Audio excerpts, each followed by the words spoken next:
Do you know who is starting to come across my FYP that is totally pissing me off? It's not maggots. Well, it is the maggots. They're a piece of shit and they're dumb as hell. They piss me off every day. But it is this whole group of the Latinos that went and voted for Donald Trump. I guess you could say they fucked around and found out. And they went and voted for a man that we told them do not vote for. They went and voted for the man that said he is going to do exactly what he is doing.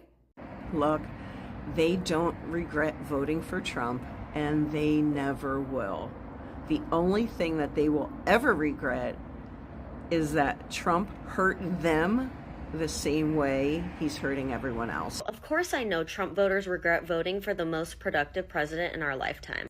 Anytime I hear Michelle or Barack Obama speak, I feel a deep anger, and it's not what you think. I feel a deep visceral reaction to my shame and guilt and just overall FOMO, because I had two opportunities to vote for him, and both times I leaned instead on my ignorance and pride and overall, I'm a Republican, and I didn't get a chance to be part of, first of all, voting for arguably one of the most successful presidencies in our lifetime.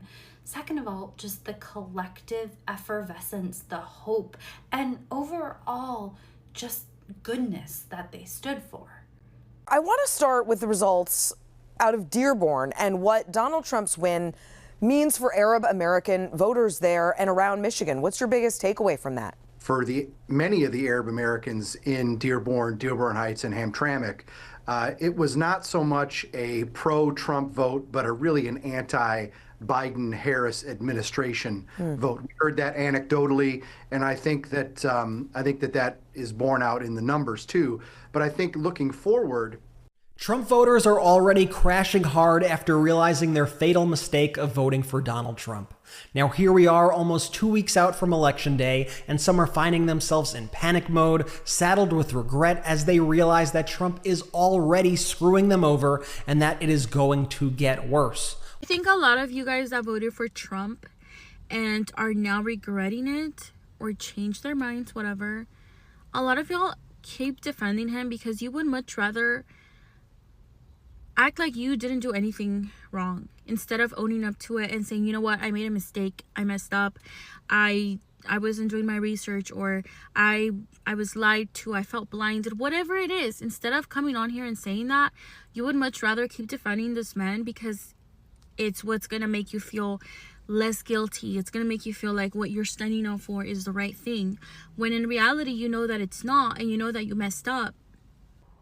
I never thought in a million years that I would actually regret voting for Donald Trump. Listen to this, you guys. My job has been frozen. Okay, I was one of the top researchers in my department, and I never thought the day would come when an unelected person like Musk would start digging into where everyone's tax dollars are going. I thought my job was safe, okay? Now, because of Donald Trump and Elon Musk, how are we ever going to find out if cats really hate dogs and dogs really hate cats? I mean, we were making groundbreaking work, okay? And we were on the cusp of discovering that felines and canines really do, at their core, hate each other. And now it's gone. It's all gone. I cannot believe I voted for this. I regret my vote. I never thought I'd say that, but I regret my vote. I voted for Trump. And now, in the first few weeks of his presidency, thousands of people are losing their jobs. I lost my job. I was the director of operations of bear studies. For the last 4 years, we've been studying whether or not bears in fact shit in the woods. And now it's gone. It's all gone. What am I supposed to tell my family? What am I supposed to tell them? If you voted for Trump, I don't even know what to say except fuck you. All the money being taken, all the jobs being lost. I don't know what to do. I voted for Trump and I regret it. Why do I still have access to an education? Why do I still have the right to vote? Why can I go out and become the CEO of a major corporation if I choose to do so? Why can I, as an American woman, still do anything I want, even though Trump is the president? Trump being president is really stressing me out because I was told my rights were going to be taken away from me and the world would stop spinning. So why have both of those things not happened? And everybody can understand wanting to control the border. Everybody can understand I think it's a legitimate... wanting to enforce immigration laws, and everybody can understand not wanting to have criminals and bad people in this country. Including you. Yes, yes, yes. But what is happening right now is inhumane. And people need to lose their fear, because I've always said this, cowardice is contagious, but so is courage. And we have to catch courage right now. Because the people who have no voice, the people who have no status, they need us who do to speak up. And I'm going to say this, I am incredibly disappointed with so many of my Latino celebrity friends who are not speaking up. And I understand it. I understand it because there is real fear in our community and it is justified. But there's just no option. Fear is not an option right now when our community is under attack. Shame on those of us who can and don't speak up and use our platforms. I am in so much shock with the amount of Latinos for Trump that are now coming out saying we feel so backstabbed, we feel so betrayed, we feel used now that our families are being deported even though they're not criminals. You didn't feel that way when Donald Trump was talking about the Mexican families that he was going to be deporting. You didn't feel that way when he spoke about other minority groups that he was going to be deporting. But now that it's affecting your family, your uncle, your cousin, now you want to cry about it? Now you want to cry crocodile tears? Girlfriend, I don't feel bad for you. My Mexican-American dad was extremely racist and discriminatory against Mexican immigrants. Someone mentioned yesterday that they couldn't believe the Latino men turn out for Trump. And how could they vote against their own interests? And I brought up my dad, who did not vote in this election because the man's been dead for 10 years. But if he was alive, he probably would have voted for Trump. He was extremely discriminatory and racist towards any immigrant, but specifically Mexican immigrants, calling them the worst terminology. The terminology, though, that had been used against him. He so badly wanted to distance himself from immigrants because he was an American. He was born here. And growing up in New Mexico, he was forced into those church-run schools where he got in trouble for speaking Spanish. He was taught to be, monolingual English. He was perfectly fine with me not speaking Spanish because he wanted me to, I was also an American, right? And so because all of these terms and racism and discrimination was used against him growing up, instead of processing it as that's wrong, he processed it as I'm wrong, so I need to separate myself from Mexican. I need to not be associated with Mexico because I am an American, which meant wanting nothing to do with immigration. If you brought up anything that had to do with Mexican immigrants, he said the most disgusting things about them. And I was always very confused because I was like, they look exactly like you, like me. We have individuals in our family who are first generation Americans. And the fact he could say that. So to me, I can't speak for all of the men who voted for Trump, but I know my dad would have voted for Trump and have agreed with those immigration policies because he did not view himself as Mexican. He viewed himself as only American. And it doesn't matter the logic to be but when someone sees you from the outside, can they make that distinction? He wanted so badly to be included and to fit in with the ideal American that he was willing to throw his own community under the bus for the validation of the ideal American white man. And to the Latinos that voted for Trump, I hope that every time you go to buy Fabuloso, it's out. I hope that your favorite telenovela character goes into a coma.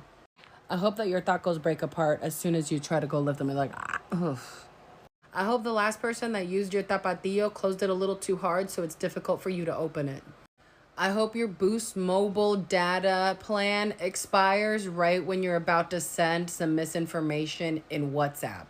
I hope the next time you go to cook, you thought you had sofrito. Oh no, my God, but I don't have sofrito. Oof. So this is for all of my Latinos for Trump, which I will never forgive you for putting this man back in office, especially because your roots, he was never going to pick you. Anyways, so remind me again how you guys were for a person that wanted to get all the people that didn't belong here or came here the wrong way.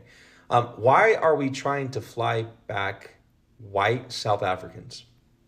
Yeah, that's what they're trying to do. They're trying to bring in some white South Africans. If you don't get the message now, like you guys are probably the type of people that like your ex told you that they needed to focus on themselves and you believe them. Like that's the type of people that I believe you are, because this man was never going to pick you. He was never for you. And the fact that you fell for the BS is beyond me. This was never about getting criminals out. This was about getting people like them back in and back in control. So like that whole rhetoric, it was a lie. I don't know if you've noticed, because you guys have been very quiet. I haven't seen a single Latino for Trump come out and like defend their stance, because you have no stance.